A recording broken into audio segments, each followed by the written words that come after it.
Dia akan diberikan rezeki oleh Allah dengan jalan yang tidak disangka-sangka. Rezekinya datang dengan cara yang tidak disangka-sangka. Gajinya mungkin kecil, tapi penghasilannya gede. Kan itu yang penting. Gaji dan penghasilan kan lain tuh. Boleh jadi gaji kecil, asal penghasilan gede, kan nikmat hidup itu. Nah, penghasilan ini ada yang bisa kita perkirakan. Bisa kita perkirakan. Misalnya gaji itu tadi. Kalau saya kerja, gaji saya begini. Ada rezeki yang masuk min haitsu la yahtasib. Tidak kita sangka-sangka. Tidak kita duga-duga. Tahu-tahu ada saja rezeki. Datang orang, bawa persoalan yang mendatangkan hasil. Sebab rezeki, jodoh, maut memang seperti bayangan. Kita uber-uber dia lari, kita diem dia diem. Kan gemesin itu. Bayang-bayang itu begitu. Kita kejar, dia lari. Rezeki juga begitu. Kita diem, dia diem. Setengah mati yang namanya rezeki kita cari, kita uber. Ngobek sampai ratusan bohong kita kerjain. Tapi memang belum waktunya, ya sulit untuk tembus. Tapi kadang-kadang giliran kita nongkrong di rumah, datang orang bawain rezeki. Itulah yang namanya rezeki. Tapi ini untuk orang yang bertakwa. Kalau tidak punya kredibilitas takwa, jangan lalu pakai ayat ini. Diberikan Allah dengan rezeki dengan jalan yang tidak disangka. Kan ada ayatnya dah. Kita mah manteng aja di rumah dah. Ntar juga tuh rezeki datang. Ini fasilitas yang diberikan kepada orang yang wa may yattaqillah, bertakwa kepada Allah, yarzuqhu min haitsu la yahtasib, diberikan rezeki dengan cara yang tidak disangka-sangkanya. Maka kadar ketakwaan jangan membuat kita buruk sangka. Tuh orang ya nggak kemana-mana, duitnya ada aja. Kalau dia takwa, Allah berikan jalan keluar. Yang lantas ngelihat kiai orangnya ahli ibadah, ilmunya tinggi, akhlaknya luar biasa, takwanya tinggi, rezekinya lancar, lalu husnuzon nih kiai nggak kemana-mana, duitnya banyak, miara tuyul kali ini. Itu termasuk jaminan Allah yang masuk kategori min haitsu la yahtasib. Yang ketiga, yaj'al lahu min amrihi yusra, dimudahkan segala urusannya. Dimudahkan segala urusannya. Kemudian yang keempat, yukaffir anhu sayyiatihi wa yu'azzim lahu ajra, diampuni segala kesalahannya dan dibesarkan pahala kebaikan yang dikerjakannya. Al-Quranul Karim memberikan tuntunan dan ajaran kepada kita bahwa orang-orang yang memperoleh kemenangan itu tidak lain adalah orang-orang yang bertakwa.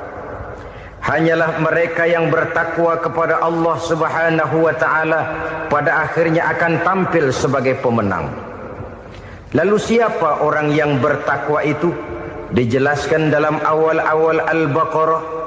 Orang yang bertakwa yang akan meraih kemenangan, pertama, allazina yu'minuna bil ghaib, yaitu orang-orang yang beriman kepada yang gaib.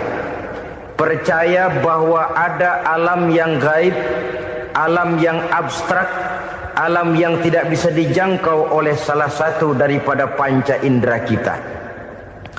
Mereka percaya dan beriman kepada adanya malaikat, beriman kepada adanya iblis dan jin, beriman kepada adanya alam kubur, beriman kepada adanya alam mahsyar, beriman kepada adanya alam akhirat, beriman kepada adanya surga dan neraka. Beriman bukan cuma sekedar beriman dalam ucapan bibir saja, tetapi beriman yang nilai iman itu mampu mewarnai gerak dan gaya hidupnya. Iman yang meresap sampai ke tulang sumsum, kemudian memberikan dampak positif di dalam kehidupan manusia. Alam, kita tahu, adalah sesuatu yang selain Allah, dan Allah bukanlah alam. Apapun namanya selain daripada Allah, itu adalah alam. Alam pada hakikatnya terbagi menjadi dua. Ada alam syahadah, alam nyata, alam konkret, alam yang bisa dijangkau oleh salah satu indera kita. Kemudian ada alam ghaib, alam yang tidak bisa dijangkau oleh panca indera kita, alam metafisika, alam abstrak, alam yang wajib kita imani keberadaannya. Kita percaya bahwa malaikat itu ada. Kita percaya kepada jin, bahwa jin itu ada. Kita percaya kepada adanya iblis dan setan. Bukan percaya kepada iblis dan setannya, percaya bahwa iblis dan setan itu ada. Itu termasuk salah satu daripada sifat orang yang bertakwa kepada Allah. Saudara-saudara kaum muslimin rahimakumullah, kecenderungan pembangunan yang lebih bersifat materialistis biasanya menggeser aspek kehidupan rohani. Orang berpikir empiri, dan dalam pola pikir yang demikian maka alam gaib tidak lagi mendapat perhatian. Aspek kehidupan yang bersifat rohaniah malah mulai ditinggalkan. Akibatnya terjadilah kepincangan di dalam kehidupan kita. Pernah ada satu pengalaman pribadi dalam perjalanan kembali ke tanah air.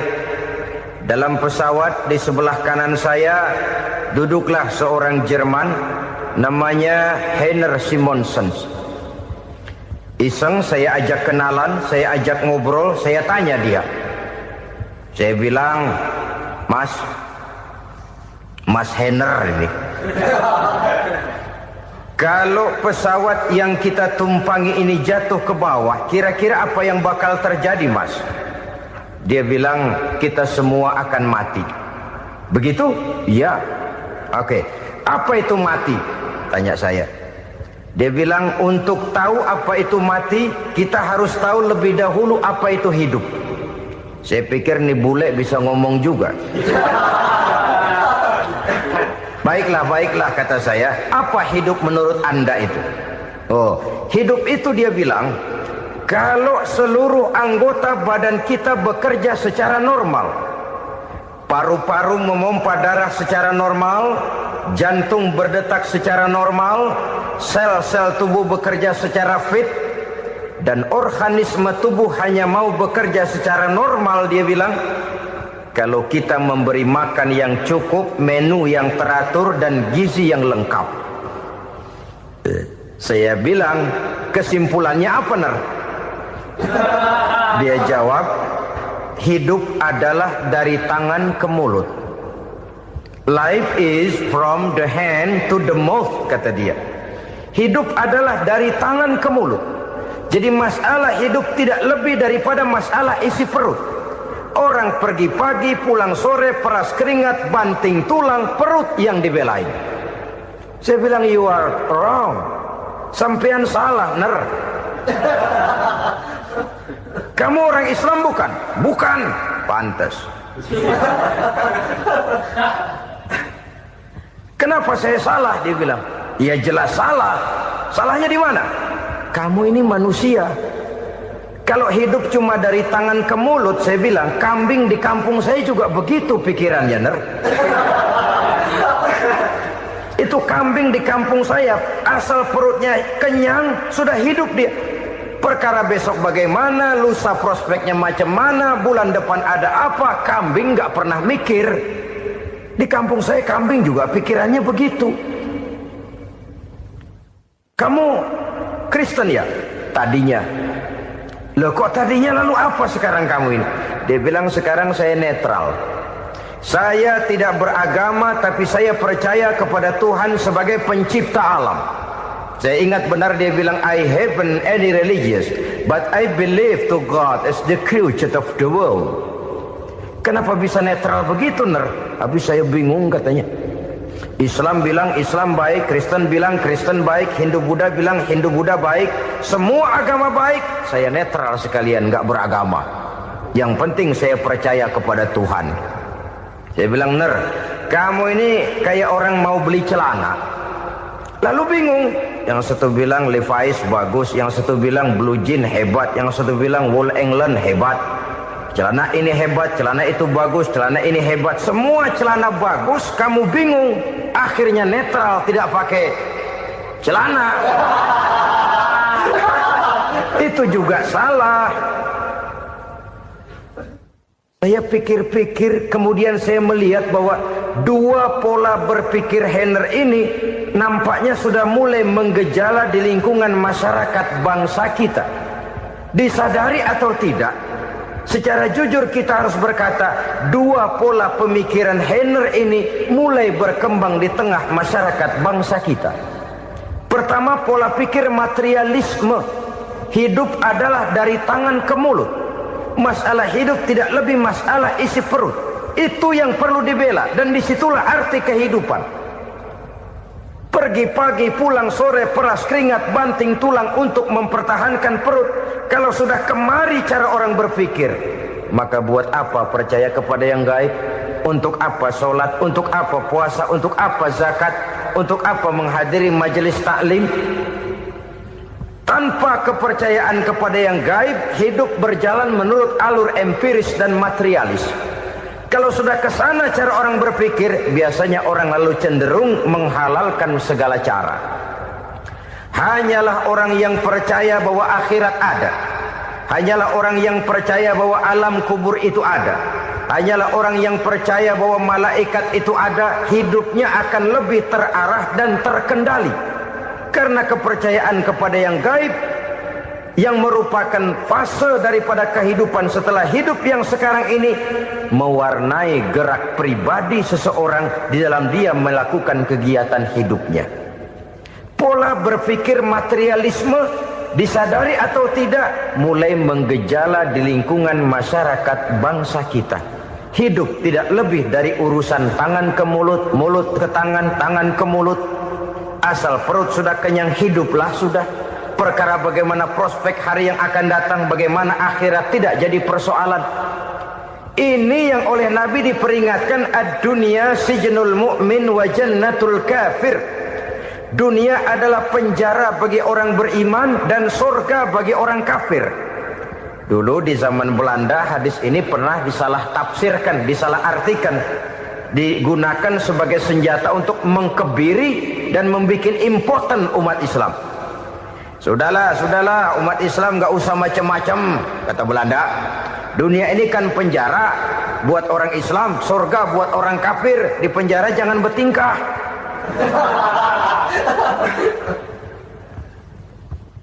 Pengertiannya tidak begitu. Dunia adalah penjara bagi orang mukmin. Artinya dalam kehidupan dunia seorang mukmin tidak bebas memperturutkan hawa nafsunya. Di penjara hawa nafsunya itu. Sebaliknya surga bagi orang-orang kafir. Buat orang kafir, surgalah dunia ini. Mereka bebas memperturutkan hawa nafsunya. Dilarang tidak terlarang, dicegah pun tidak tercegah. Mereka hidup menurut alur bisikan nafsu mereka sendiri. Kemudian bila ajal datang, maut merenggut nyawa, selesailah surganya sampai di situ. Maka bagi orang-orang yang tidak percaya kepada adanya akhirat, kepada adanya alam gaib, surganya sebatas umurnya. Sekali lagi, surganya sebatas umurnya. Bila umur selesai, ajal pun datang merenggut nyawa, selesailah sudah surganya sampai di situ. Alangkah pendeknya perjalanan orang-orang yang tidak percaya kepada alam gaib ini. Bagi kita mukmin, jikalau kita mampu memenjarakan hawa nafsu, kita bisa bahagia di dunia ini. Dan Islam memang tidak menyuruh kita sengsara di dunia.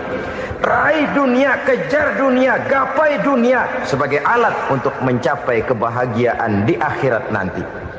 Hidup adalah satu perjalanan panjang yang terbentang sejak kita terlahir dari alam rahim sampai kepada alam akhirat nanti. Andai kata kita gagal meraih kebahagiaan di dunia, toh kita masih punya akhirat.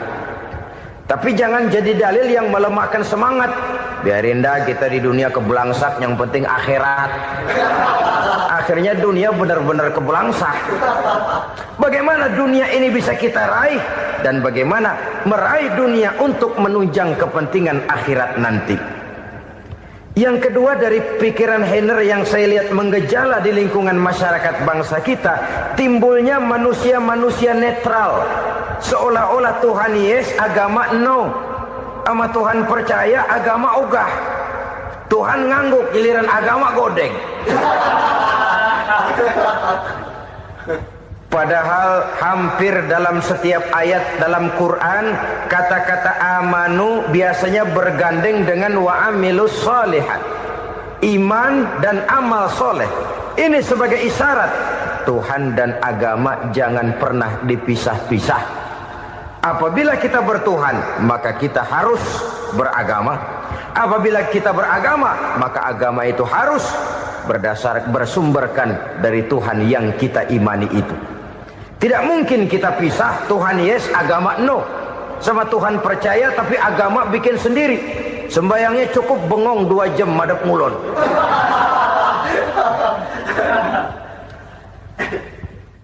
Saudara-saudara kaum muslimin rahimakumullah. Jadi dengan demikian, agama yang kita akui merupakan unsur mutlak di dalam pembangunan sekarang ini, merupakan bagian dari kehidupan yang menuntun kita bahwa di balik alam nyata ini, di balik alam syahadah ini ada alam ghaib.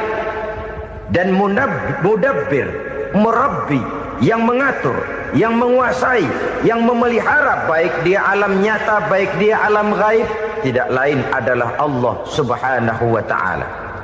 Di sana ada satu super power, satu maha kekuatan yang kita perlu bersandar kepadanya.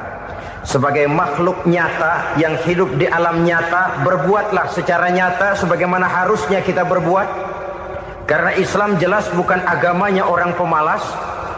Islam jelas bukan agamanya orang yang mengajarkan setelah selesai sholat boleh duduk, nggelenggem ayam-ayam, ndelohom, menghitung bintang di langit sambil menunggu keajaiban. Tidak.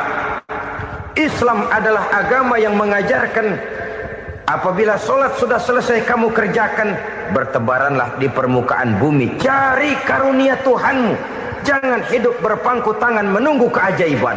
Karena hidup bukan undian. Jangan berharap untung besar tanpa mau peras keringat. Tapi di sebalik itu toh kita juga harus yakin bahwa di sisi usaha nyata yang kita lakukan ada satu super power, satu maha kekuatan gaib yang menentukan berhasil dan tidaknya usaha kita.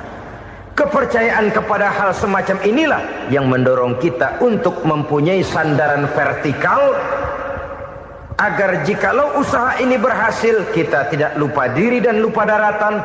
Jikalau usaha ini gagal, kita tidak putus asa dan buruk sangka, tidak cupik pandangan dan sempit hati, tapi mampu melihat persoalan dengan kacamata putih sambil husnuzon kepada Allah Subhanahu wa ta'ala. Kita percaya malaikat itu ada. Ada yang namanya raqib dan atid, mengawasi gerak hidup kita sampai kepada gerak hati kita. Ini memberikan sugesti agar kita berhati-hati. Tidak sejengkal tanah pun kita bisa berlindung dari pengawasan raqib dan atid. Ada munkar nakir yang akan menyoal kita di alam kubur. Ada malaikat Malik, penjaga neraka. Ada malaikat Ridwan yang menjaga surga. Kita percaya kepada adanya jin. Kita percaya kepada adanya setan, iblis. Percaya kepada adanya, bukan mempercayai si setan, si iblis lalu menjadikannya sebagai teman. Tidak. Percaya bahwa mereka itu ada dan merupakan makhluk Allah yang gaib, yang diciptakan Allah Azza wa Jalla. Kepercayaan kepada alam gaib memberikan motivasi terhadap gerak lahir manusia, sehingga dengan motivasi kepercayaan kepada yang gaib, gerak lahir jadi lebih terarah, jadi lebih terpelihara. Pernah seseorang bertanya, "Pak, apakah adanya akhirat bisa dibuktikan secara ilmiah?" Saya bilang tidak bisa, tidak bisa. Kenapa? Karena yang berangkat nggak pernah pulang kemari lagi. Kalau dia pulang kemari bisa kita tanya bagaimana enak di sono. Cuma secara moral saya katakan, lebih beruntung orang yang percaya kepada akhirat daripada yang tidak. Sekarang saudara percaya akhirat ada, lalu saudara baik-baik di dunia, sholat, puasa, zakat, menolong orang lain, menebarkan kebajikan. Saudara mati, andai kata akhirat tidak ada, toh dalam hidup saudara sudah berbuat baik, paling tidak nama saudara akan dikenang sebagai orang baik. Sebaliknya, saudara percaya, kata saya, bahwa akhirat tidak ada, lalu hidup semau-maunya, tenggelam dalam maksiat dan munkarat, menentang Allah, tidak mau ruku dan sujud. Lalu saudara mati, kemudian akhirat ada, ayo mau apa? Bekal tidak punya. Jadi secara moral lebih beruntung orang yang percaya kepada adanya akhirat daripada yang tidak percaya. Dan itu alam gaib yang tidak bisa dibuktikan secara eksak. Jangankan untuk membuktikan seperti itu, dalam kehidupan sehari-hari saja yang kita rasakan tidak selalu berbentuk toh. Angin, bagaimana sih bentuknya angin? Kita tidak tahu. Merah, buktinya kalau dikerok merah. Yang merah itu kulit, yang kulit kita bukan anginnya. Sakit, rasa sakit itu ada, tapi bagaimana bentuk sakit? Kita nggak pernah tahu. Kalau kita makan cabai pedas, bagaimana bentuk pedas itu tidak ada, tapi rasa ada. Bentuk pedas hijau, cabainya bukan pedasnya. Tidak semua yang kita rasakan bisa kita gambarkan dalam bentuk yang konkret. Oleh karena itu, sekali lagi bahwa kepercayaan kepada alam yang gaib mampu memberikan satu sugesti yang menata kehidupan seseorang lebih lurus, lebih terarah, dan lebih terkendali. Maka wajar kalau kepercayaan kepada yang gaib mengantarkan seseorang untuk meraih kemenangan. Kenapa? Dia percaya kepada yang gaib, bahwa akhirat ada, bahwa alam kubur ada, bahwa pertanggungan jawab itu ada. Maka dia lalu tidak hidup saenae udele dewe, itu loh. Tidak hidup menurut seleranya sendiri, terarah, teratur. Ini cirinya yang pertama. Orang bertakwa yang akan meraih kemenangan, mereka beriman, mereka percaya kepada yang gaib. Bahkan hal-hal konkret saja selalu berangkat dari yang gaib. Saudara-saudara, para remaja, para pemuda sekarang ini tidak pernah tahu toh siapa yang akan jadi teman hidup saudara. Kita bisa saja ngerancang, mentargetkan, tapi toh akhirnya yang namanya jodoh bukan kekuasaan kita. Rezeki di luar kemampuan kita. Begitu juga ajal. Maut, jodoh, ajal adalah contoh-contoh konkret bahwa pada akhirnya yang gaiblah yang menentukan. Bertahun-tahun ngelancong, emang jodoh seret, nggak jadi.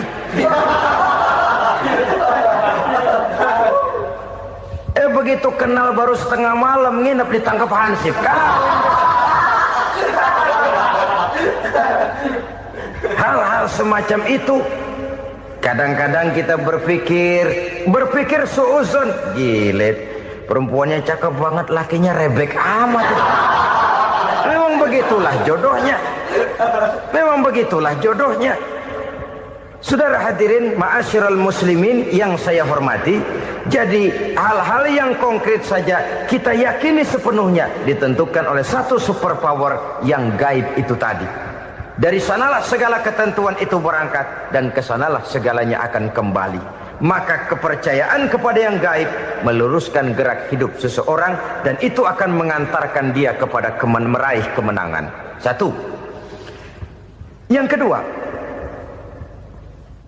wa yuqimuna shalah. Orang bertakwa yang akan meraih kemenangan itu adalah orang-orang yang mendirikan sholat. Kenapa sholat mengantarkan orang untuk meraih kemenangan? Yang jelas, inna sholata tanha anil fahsya'i wal munkar. Sholat mampu mencegah manusia dari perbuatan keji dan munkar. Banyak filsafat hidup yang terkandung di dalam solat ini. Sejak kita wudhu sampai kita menghadap ke arah kiblat, sampai kita melakukan gerak-gerak solat, bacaan-bacaan yang ada di dalam solat, lalu sampai kepada mengucapkan salam. Banyak filsafat hidup yang terkandung di dalam solat.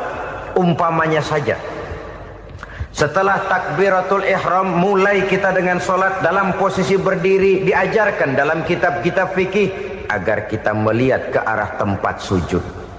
Ini kan filsafat kehidupan. Kalau kamu solat dalam posisi berdiri, lihat tempat sujud. Jangan solat mata jelalatan, sebab nanti bisa mengurangi kekhusyuan. Jadi wajar kalau yang dikatakan bahwa yang paling afdol adalah soft yang di depan. Kenapa? Secara harfiah pengertiannya akan lebih mengundang kekhusyuan. Kenapa? Kalau kita di soft paling depan, di masjid umpamanya paling banter kita lihat tembok. Tapi kalau kita soft di tengah atau di belakang, orang-orang di depan kita pun akan kelihatan. Yang bajunya loreng, yang bajunya genggang, yang bajunya macam-macam. Kita lihat, kadang-kadang kita pikirin, ada yang bajunya bolong. Kita sholat tapi dalam hati, ini orang bajunya robek yang nggak tahu apa. Ada saja hal-hal yang mengusik kekhusyuan kita. Oleh sebab itu diajarkan dalam posisi berdiri, lihat, arahkan pandangan matamu kepada tempat sujud. Ini kan filsafat kehidupan. Maksudnya apa? Kalau lagi diri, lihat dong tempat sujud. Kalau udah di atas, ingat dong sama yang bawah. Kalau sudah tinggi, ingat dong dari mana kamu berangkat. Kalau sudah berkuasa, bantu dong yang lemah. Kalau sudah kaya, santuni dong yang miskin. Kalau sudah alim, bimbing dong yang awam. Ini filsafat kehidupan. Dalam posisi berdiri, kau lihat tempat sujud. Ini akan melahirkan kepekaan sosial, di mana seseorang mau tahu kepada orang lainnya. Bagaimanapun kaya kita, tinggi pangkat dan jabatan kita, jikalau hidup hanya untuk kepentingan perut sendiri saja, rasanya belum membawa manfaat di dalam kehidupan kita. Tapi efek yang tertinggi sesungguhnya, solat mencegah manusia dari perbuatan keji dan munkar. Perbuatan keji dan munkar, walaupun kelihatannya mendatangkan uang, membawa keuntungan, tapi itu keuntungan semu, keuntungan sementara. Dengan menipu orang lain kita bisa dapat untung, tapi tidak membawa berkah. Dan itu adalah kerugian besar dalam kehidupan kita. Maka untuk meraih kemenangan, harus dimulai dengan membentuk kepribadian yang tegar, memiliki sandaran vertikal yang langsung kepada Allah Subhanahu wa ta'ala. Dan itu hanya bisa kita tempuh melalui jalur ibadah formal yang sudah ditentukan Allah, yakni solat yang 5 waktu. Untuk memperkuat itu, ada solat-solat sunnah, rawatib, nawafil, sebagai terminal-terminal kontrol cadangan untuk memelihara stabilitas temperatur batin di dalam kita berhubungan dengan zat yang maha gaib, yaitu Allah Subhanahu wa ta'ala. Orang sering bertanya, Pak, itu tetangga saya nggak sholat, duitnya nggak habis-habis, Pak.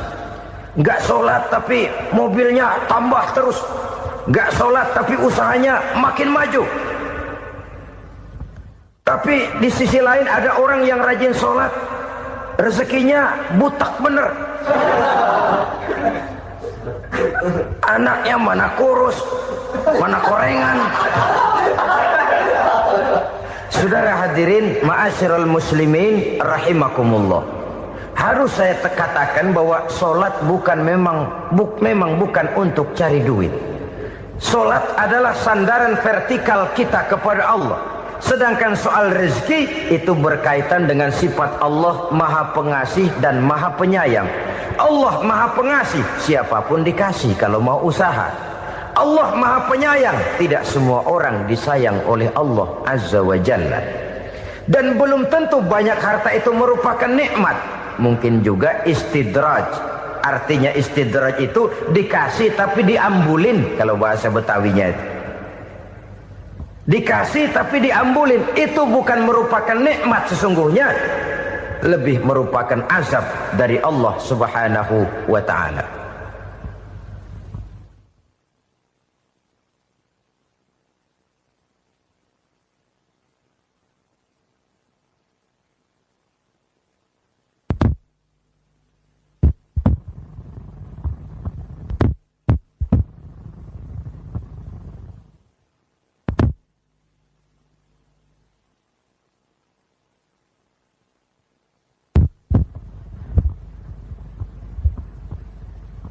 agama, mempunyai sistem sholat.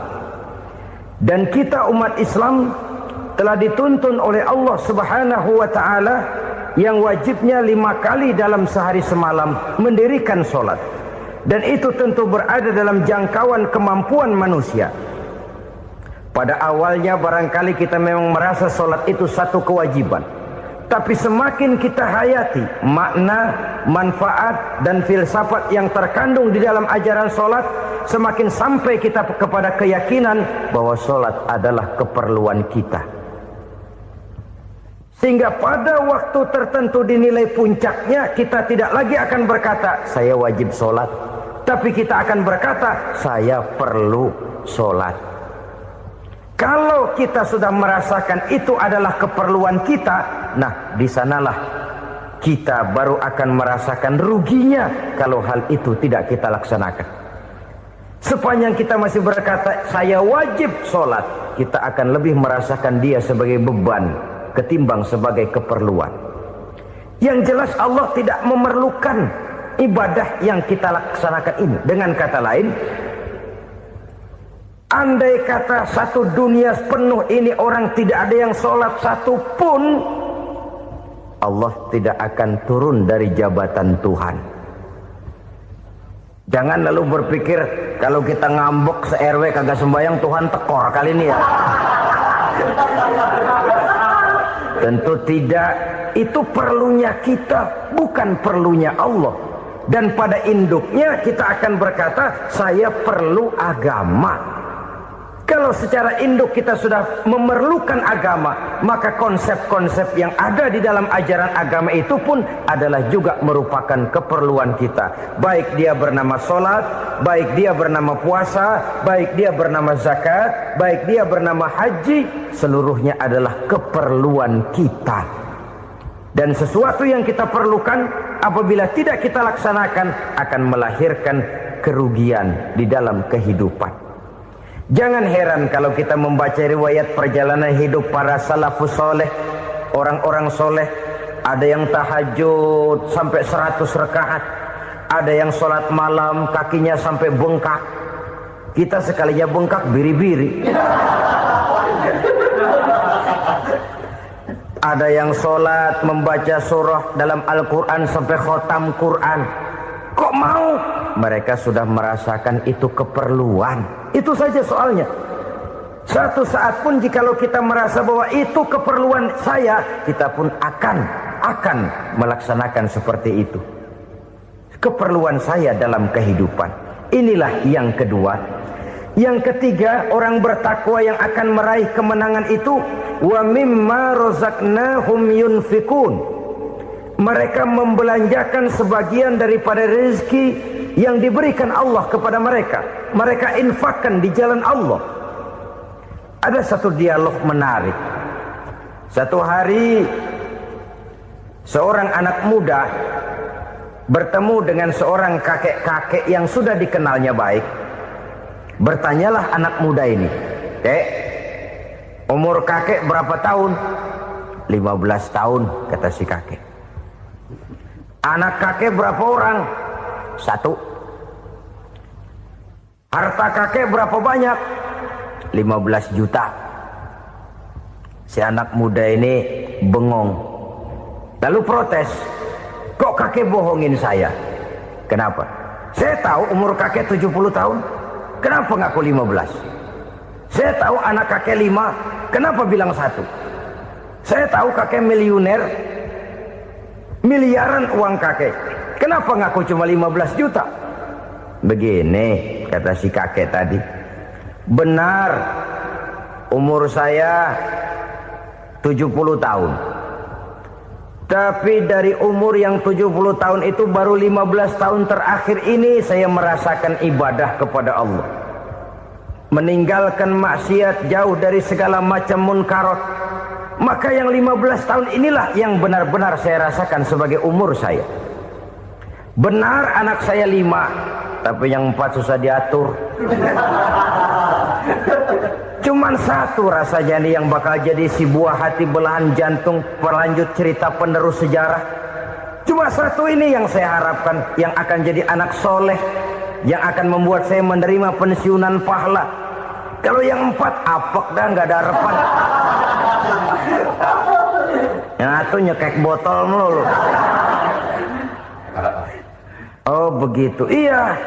Lalu kenapa kakek bilang harta kakek cuma 15 juta padahal saya tahu kakek uangnya miliaran, depositonya banyak?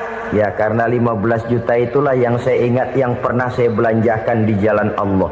Saya merasa itulah harta saya yang sebenarnya. Yang miliaran yang saya simpan di bank kelak kalau satu saat saya mati akan jadi rebutan di antara anak-anak saya. Iya kalau anak saya soleh kayak yang satu ini. Kalau yang 4 tadi udah tulen dia bakal berantem dah berebut tuh. Jadi 15 juta yang saya belanjakan di jalan Allah inilah yang saya merasakan benar-benar harta saya yang sesungguhnya. Dialog ini patut menjadi bahan renungan kita bersama. Diberikan kita umur 40, 50, 60, 70, 80. Berapa tahun dari umur yang diberikan itu yang jalan mulus, yang kita gunakan untuk melaksanakan ibadah? Banyak harta kita simpan di bank, di lemari, di dompet, di tas. Tapi berapa yang sudah kita depositokan di jalan Allah yang akan menemani kita di hari kita kembali nanti? Maka orang bertakwa yang akan meraih kemenangan, wa mimma razaqnahum yunfikun, mereka membelanjakan sebagian dari rezeki yang diberikan Allah di jalan Allah Subhanahu wa ta'ala.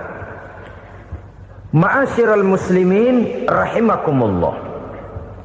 Zahirnya memang kita memberikan kepada orang lain, tapi hakikatnya kita menyimpan untuk diri kita sendiri. Kita memberikan kepada yatim piatu 25.000. Zahirnya kita memberikan si yatim, hakikatnya kan kita cuma nyimpan. Saya berikan, titip kepadamu, ini untuk saya di akhirat. Kau boleh belikan baju, kau boleh belikan untukmu makan, kau boleh bayarkan sekolahmu. Ini untuk saya. Hakikatnya kita nyumbang masjid 1 juta, zahirnya kita berikan kepada panitia masjid, tapi hakikatnya kan cuma titip 1 juta ya untuk saya di alam kubur nanti. Silahkan kau boleh belikan semen, ini uang, belikan besi, belikan pasir. Saya cuma sekedar titip untuk kepentingan saya. Hakikatnya kita cuma sekedar menitip. Sebagaimanapun pada hakikatnya, apapun yang kita miliki dalam kehidupan kan cuma sekedar hak guna pakai, bukan hak milik mutlak. Harta kita, rumah kita, kendaraan kita, kebun kita, pabrik kita, hak guna pakai saja. Hak milik mutlak cuma untuk Allah Subhanahu wa ta'ala. Saudara-saudara kaum muslimin rahimakumullah. Ini yang ketiga. Kemudian yang keempat, orang-orang bertakwa yang akan meraih kemenangan, allazina yu'minuna bima unzila ilaika. Mereka yang beriman, mereka yang percaya kepada apa yang telah diturunkan kepadamu Muhammad, ay Al-Quran, yakni Al-Quranul Karim. Setelah percaya kepada yang gaib, mendirikan solat, kemudian menginfakkan sebagian dari rezeki yang diberikan Allah, mereka juga lalu percaya kepada yang diturunkan terhadap Nabi, yaitu tidak lain Al-Quranul Karim. Sekali lagi di sini, percaya bukan hanya sekedar percaya saja, tetapi percaya lalu menjadikan Al-Quran itu sebagai pedoman hidup. Sebab memang Al-Quran itu adalah GBHM, garis-garis besar haluan muslim. Apa yang harus kita lakukan, apa yang harus tidak kita lakukan, bagaimana mestinya kita bertingkah laku dan berbuat, seluruhnya tercantum di dalam Al-Quranul Karim. Itu sebabnya ketika satu hari Aisyah ditanya bagaimana akhlak Rasul, beliau menjawab, kana Rasulullah sallallahu alaihi wasallam khuluquhul Quran. Akhlak daripada Rasulullah tidak lain adalah Al-Quran. Jawaban simpel ini memberikan gambaran bahwa keseluruhan daripada konsepsi Quran sudah diterjemahkan dalam kehidupan Rasulullah Sallallahu Alaihi Wasallam. Karena kita tahu akhlak adalah keseluruhan dari gerak hidup manusia. Sejak ia berpribadi, berumah tangga, bertetangga, bermasyarakat, sampai kepada berbangsa dan bernegara, Al-Quran tetap memberikan sentuhan nilainya. Oleh karenanya, orang-orang yang bertakwa adalah orang-orang yang menjadikan Al-Quran sebagai pedoman dalam kehidupannya. Dan kita yakini Al-Quran diturunkan kepada Nabi Muhammad bukan merupakan produk Nabi Muhammad. Isi dan redaksinya langsung dari Allah Subhanahu wa ta'ala. Kemudian cirinya yang kelima, orang bertakwa yang akan meraih kemenangan itu, wa ma unzila min qablika. Tidak hanya sekedar percaya kepada yang diturunkan terhadap Nabi Muhammad yaitu Al-Quran, mereka juga percaya kepada apa yang pernah diturunkan kepada para nabi, kepada para rasul sebelum Nabi Muhammad. Percaya kepada adanya suhuf, percaya kepada adanya Taurat, percaya kepada adanya Injil, percaya bahwa Allah dahulunya sudah menurunkan Taurat kepada Musa, percaya bahwa Allah sudah menurunkan Injil kepada Isa, percaya Injil ada, Taurat ada, diturunkan Allah untuk Isa dan Musa, tetapi tidak wajib mengamalkannya karena kita sudah diberikan Al-Quranul Karim. Ini yang perlu saya garis bawahi. Kita percaya Allah telah menurunkan Injil dahulu kepada Isa. Kita percaya bahwa Allah telah menurunkan Taurat dahulunya kepada Nabi Musa. Kadang-kadang ini dijadikan dalih, dikacaukan pengertiannya. Quran saja mengajarkan bahwa orang yang bertakwa harus percaya kepada Injil, maka pakailah Injil. Apalagi kalau ayat sebelumnya ditilap, dihapus, dihilangkan, Injilnya yang ditekankan, maka akan terjadilah penekanan yang salah arah. Karena salah arah akhirnya bisa merusak dan menghancurkan akidah. Ketika Rasul suatu saat pernah ditanya orang, "Ya Rasul, bagaimana sikap kita sebagai muslim terhadap Injil yang ada sekarang?" Beliau menjawab, "La tukadzibuhu jami'an wa la tusaddiquhu jami'an." Jangan didustakan seluruhnya, jangan juga dibenarkan semuanya. Artinya, ini sudah merupakan gambaran dari Rasul bahwa dalam Injil yang ada sekarang masih ada ajaran-ajaran tauhid yang dibawa oleh Nabi Isa dan diajarkan kepada umatnya. Tapi juga dalam Injil yang sekarang ini sudah terkena intervensi dan investasi manusiawi. Karena itu Rasul menyimpulkan, la tukadzibuhu jami'an wa la tusaddiquhu jami'an. Jangan didustakan semua, jangan dibenarkan seluruhnya. Kita memang percaya Allah telah menurunkan Injil kepada Nabi Isa dulu, tapi kita tidak wajib mengamalkan Injil. Kita percaya Allah telah menurunkan Taurat kepada Nabi Musa, tapi kita tidak wajib mengamalkan kitab ajaran Taurat. Yang wajib kita percayai dan kita amalkan hanyalah Al-Quranul Karim. Kenapa? Oleh karena baik yang ada di dalam Taurat, baik yang ada di dalam Injil, tentu tercakup di dalam Al-Quran sebagai kitab terakhir yang diturunkan oleh Allah Subhanahu wa ta'ala. Dan itu wajar. Kalau seorang pejabat mau mengeluarkan satu keputusan baru, tentu dia harus meninjau keputusan-keputusan lama. Andai kata dianggap tidak berlaku, dianggap tidak relevan lagi, maka keputusan-keputusan lama itu tentu sudah dianggap tidak berlaku. Sebagian daripada aturan-aturan dalam keputusan lama yang masih dianggap relevan tercantum dalam keputusan baru yang wajib diamalkan. Begitulah hubungannya antara Al-Quran, Taurat, Zabur, dan Injil. 4 kitab samawi yang diturunkan Allah masing-masing kepada Zabur untuk Nabi Daud, Taurat untuk Nabi Musa, dan Injil untuk Nabi Isa alaihi wassalatu wassalam. Ketiga-tiga kitab itu kita percayai adanya. Kita yakini Allah telah menurunkan Zabur, Taurat dan Injil, tapi kita tidak wajib mengamalkannya. Yang wajib kita mengamalkannya sekarang ini tidak lain hanyalah Al-Quranul Karim saja, karena ia mencakup apa yang ada di dalam Zabur, apa yang ada di dalam Taurat, dan apa yang ada di dalam Injil. Keotentikannya bisa dipertanggungjawabkan. Ya, tapi kan Nabi Muhammad sudah mati 14 abad yang lalu, dan di zaman beliau Al-Quran kan belum dikodifikasikan, belum ditulis. Bagaimana keotentikannya bisa dipertanggungjawabkan? Mudah saja. Allah berjanji, inna nahnu nazzalna dzikra wa inna lahu lahafizun.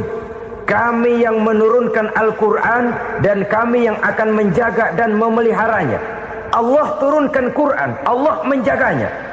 Bagaimana cara Allah menjaga Al-Quran itu? Banyaknya orang-orang yang hafaz Al-Quran. Hafaz Al-Quran 30 juz, 114 surah, 6.666 ayat. Sehingga jangankan satu kata, jangankan satu ayat, satu kalimat saja berubah, sudah akan timbul reaksi dan mudah dimengerti. Kenapa? Banyak orang-orang yang hafaz Al-Quran. Sedangkan pada setiap akhir tahun biasanya malaikat Jibril selalu mengadakan checking terhadap ayat-ayat yang diturunkan pada waktu itu. Di zaman Nabi sendiri sudah ada usaha kodifikasi. Dan yang lebih luar biasa lagi, sampai hari ini tidak seorang pun mampu membuat satu ayat saja semacam Al-Quran. Ke bahasa manapun dia diterjemahkan, naskah aslinya tetap ikut. Rujukan dasarnya tetap ada. Berdasarkan itu, maka tidak mungkin terjadi penyelewengan terhadap atau pemalsuan terhadap ayat-ayat Al-Quranul Karim. Kesuciannya, keotentikannya, kemurniannya bisa dipertanggungjawabkan. Ma'asyiral muslimin rahimakumullah. Oleh karenanya, konsepsi dasar daripada ajaran Islam ini memang tidak lain adalah Al-Quran dan Sunnah. Isi daripada agama Islam yang merupakan iman, Islam dan ihsan, konsepsi dasarnya tidak lain adalah Al-Quran dan Sunnah Rasulullah Sallallahu Alaihi Wasallam.